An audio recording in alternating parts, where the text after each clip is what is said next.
All right, so welcome to a long-awaited another episode of the Survivor Side Story podcast. I'm my host, LibraGot90, and this is episode 46. It's been a while since I've done these things, and I love doing these things. Now, this is what I kind of want to do things a little bit different. I kind of want to appease both sides, right? There are people who really love the audio. It's like a small section of people in my comments and my YouTube channel that love just the audio, and I think a lot of people actually love audio podcasts more than like video, because usually you guys are just busy. So this is what I'll do. I'll still make this video. I want to kind of go over my gameplays and just have these be the podcast and my takes and what happened in the matches.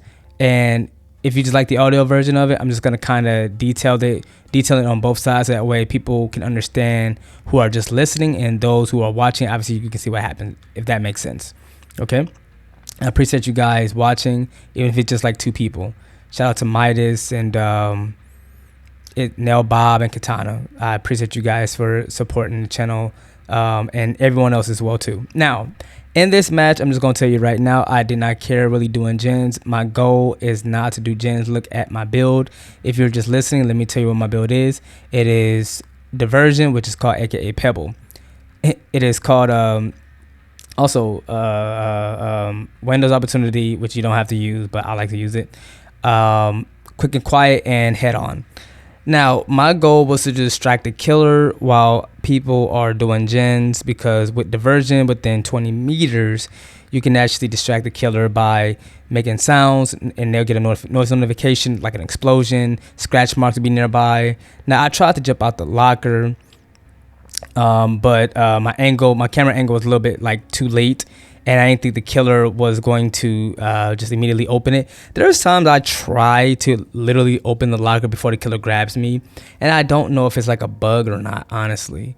But they will literally make it where the killer just grabs me, even I know I jump out. For those who are my head-on users, please let me know if that happens to you. I know that happens to me a lot, and I can tell that happens to you as well. Now, I don't know why she slugged me. Maybe they did. Someone did sabo. I think I did see a Meg with a toolbox. And I'm not going to try to blame all Megs for this, but I did have a Meg in a match who decided to try to sabotage me. And I'm going to get into that later in the match. Now, Michaela tries to heal me, but you already know what she tried to do. Now, literally, she was like 90% almost done healing me, right? Well, at least healing me from the ground. So she was almost healing me fully, right? And what she decides to do, like a lot of survivors do, first off, she already messed up on the heal, but it's fine, right? You can see that the survivor is being chased, which is the Meg. She leaves me mid-heal, just to go try to get a flashlight save. This is why, like, I can never take DBD seriously. You should never take... I think people really forgot how to just enjoy Survivor, even if it's solo queue. You don't have to win every match. You don't even have to try hard. Why? Because what is the point? I just had a Michaela decide to just try to go for a flashlight save, and they was almost done healing me. That is the IQ of these players in this player base.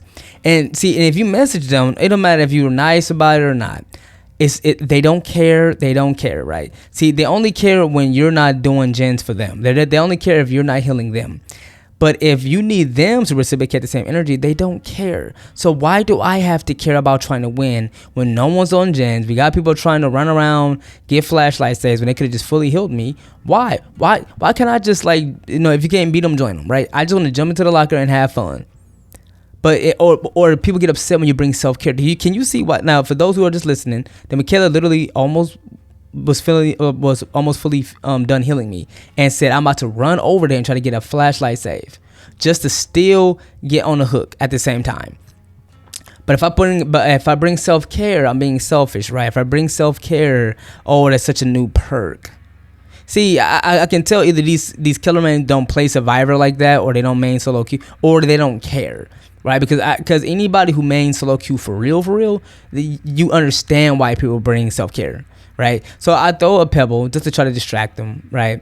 And again, I'm not on a gen, so I can't talk too much smack. But it's the fact that, like, again, no one else is on it. This is a bully squad. I can sense that maybe these guys were like in a swift, so I'm okay. I needed them to finish healing me only because I'm like, so the Meg is about to come and heal me. This is the Meg with the blue jacket that decided to sandbag me, and I'm gonna let you know a little bit later what happened. This is why, again, it's like I have a build and I'm just trying to have a little fun, but also because we're in solo queue, we don't have this type of communication where I'm like, hey, guess what, I'm also trying to mess with the killer too, let me just jump into the locker. I have head on. I'm not trying to sell the team by not doing anything. But the Meg, one thing I realize when people in this community is when they see a locker, for some reason they just bother you. Like, you're in a locker, I don't know, because you're beating them to a locker, they be like, you know what, you're beating me to a locker, I needed to use a locker, now I'm just gonna try to sabotage you. That's literally what they did.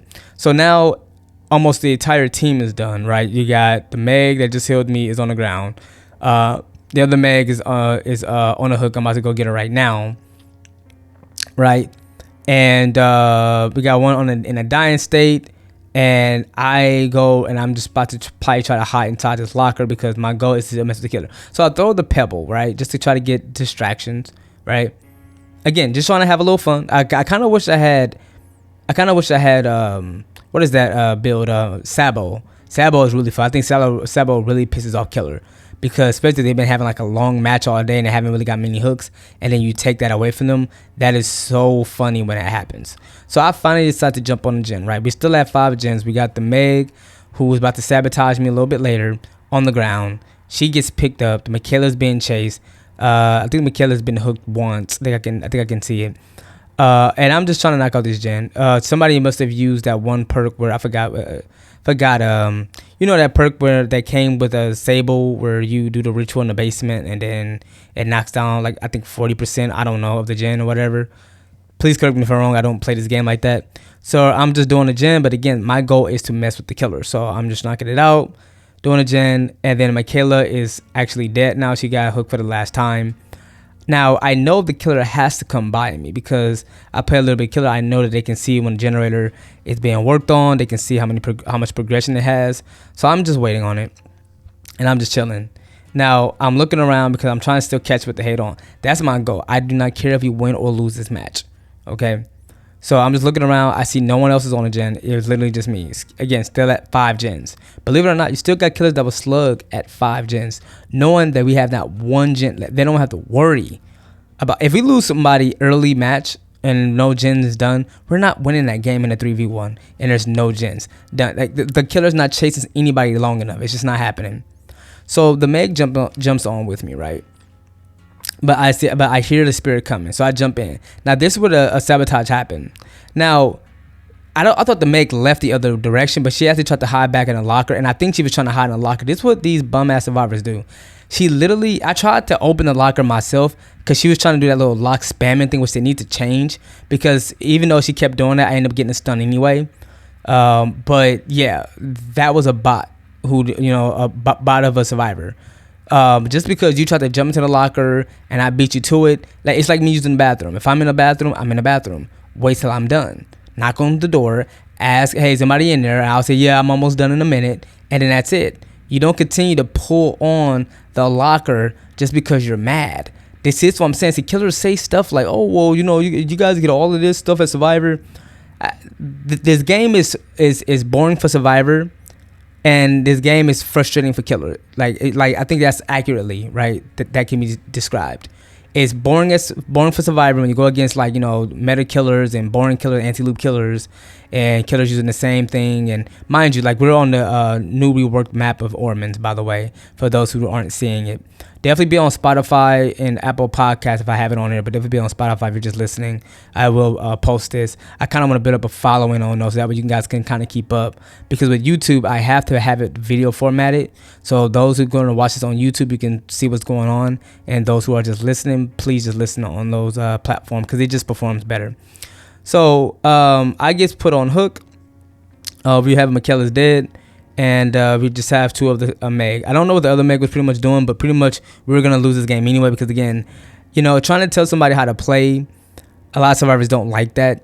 But it's like at the same time, it's like working with a bad employee who just isn't doing their job, or, they're just like, hey, I do what I want to do. But it's like you not coming to work, you're not doing your job affects me greatly. It's the same thing with DBD.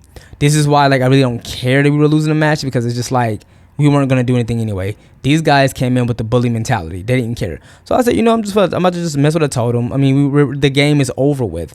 Then the Meg comes behind me. For those who are just listening, I'm pointing at him like, no, just get away from me. But I guess I don't know if they just thought I was telling them to like run. No, get away from me. You a bum. You a bot.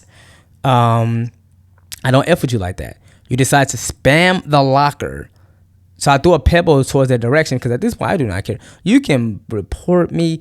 I got 8,000 hours into this game. I don't even play this game like that anymore. Do you think I care if I'm banned for real? Like if I ever got banned from DBD, like not on no legal stuff, but if I ever got banned on DBD, I would completely I would have no choice but to change my content.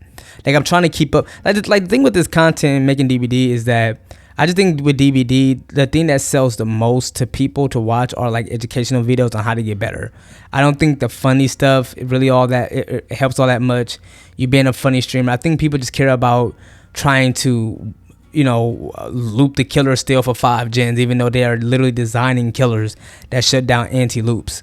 Like you still have killer who just care about watching their favorite killer mains and killer players, whether the comp or just like, the face of DBD killer players, where they're going on 9,000 win streaks. Like the game just gets pretty old. You know what I mean? Trying to make content, it just gets very old. So that's why I just kind of I don't play it as much. So 2 people dead, right? And the Meg, who tried to sabotage me, is finally on the hook. And I'm just waiting. Because I was trying to catch the very last head-on stun. At least I got a stun, right? Like, I live for those. The way people feel about flashlight saves is the way I feel about sabos and head-on stuns. Flashlight saves are okay for me. It's not as skilled as it used to be. Flashlight used to take really, skill, right? It doesn't anymore. So now I'm just taunting that last Meg. I know that they see me. And they were on PlayStation. And I wrote them. I said, ha, you rat. Because I did end up getting hatched. So what I ended up doing was, imagine I didn't bring the offering either, right?